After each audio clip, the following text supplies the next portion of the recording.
Why did the US go to war in Iraq?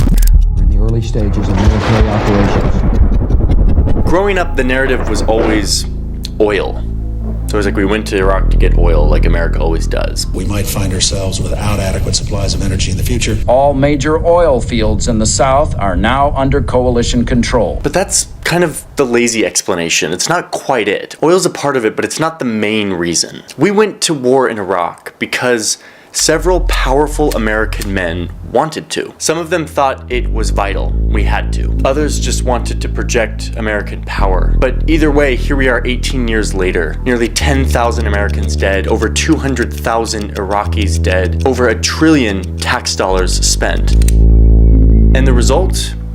A Middle East that is less stable than ever, in part because of the US presence, and really because of it. How did this happen?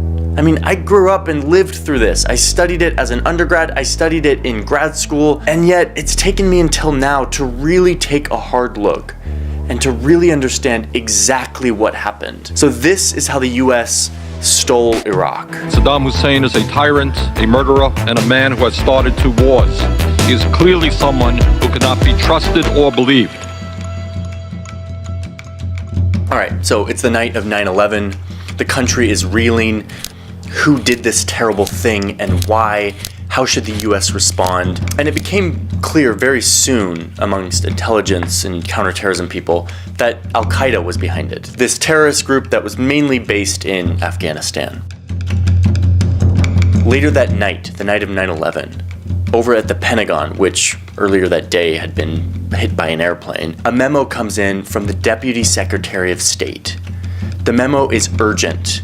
It's for the Defense Intelligence Agency, the people who spend their time doing all the intelligence for war and other defense purposes. And this memo tells the intelligence agents not to look into Al-Qaeda, the people they know did it, but instead to look into ways Iraq has been involved in terrorism for the previous decade. The intelligence agents who got this memo sort of scratched their head and were like, wait, what? What's going on here? These people were very familiar with the intel, and they knew that this attack had come from Al-Qaeda in Afghanistan. Afghanistan is like more than 1,000 kilometers away from Iraq. It is a completely different place. They speak a different language. It has nothing to do with Iraq. Afghanistan and Iraq are totally different. We had just been attacked by Al-Qaeda, and yet the Deputy Secretary of Defense is asking for information about Iraq and its ties to terrorism. The person who sent this memo was the Deputy Secretary of State, Paul Wolfowitz.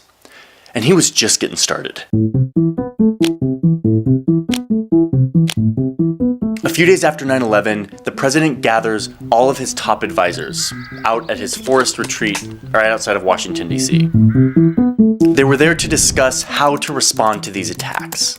The focus of this discussion was, of course, Afghanistan. How do we retaliate against Al-Qaeda, this terrorist group that has been given sort of a safe haven by the government of Afghanistan? So they're sitting in some conference room in some lodge in this forest retreat, debating how they're going to retaliate against Al-Qaeda. And who pipes up again but this guy, Paul Wolfowitz, this time with the support of his boss, Secretary of Defense Donald Rumsfeld. So Wolfowitz pipes up and he's like, you know, 9/11 was a pretty sophisticated attack. There's no way that this ragtag terror group of Al-Qaeda could have pulled it off all alone.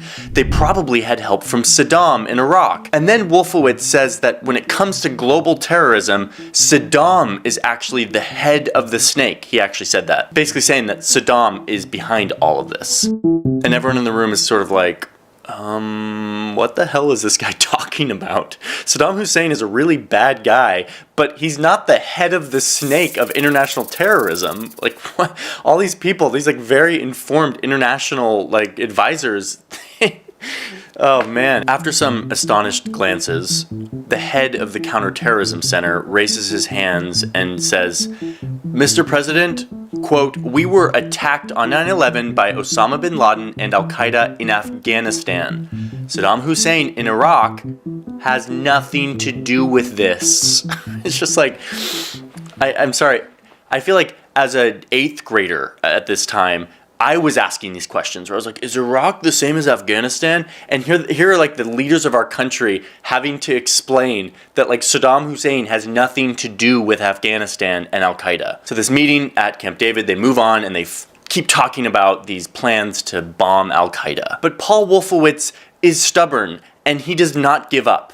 Later that day, there's a break in all of the meetings. It's like the afternoon. Attorney General John Ashcroft is playing the piano in this sort of lobby, and a few others were singing along these like piano spirituals that he's playing. Condoleezza Rice is one of these people singing along. President Bush is sitting over by the fire. It's like this rustic cabin. It's all cozy. He's drinking a cup of coffee, and who cozies up to him at the fire but Paul Wolfowitz? And Bush is like, ugh, here we go again. So he's like, listen, check out my plan. Half of Iraq's people live either way up here, where they don't like Saddam, they're Kurds, they've been brutalized by Saddam, they do not like him, or they live way down here in the south, which is right near the border of our good friend Kuwait. We could easily come into Iraq and take both of these big population centers. Oh, and in doing so, says Paul Wolfowitz, we could naturally take the major oil fields in Iraq.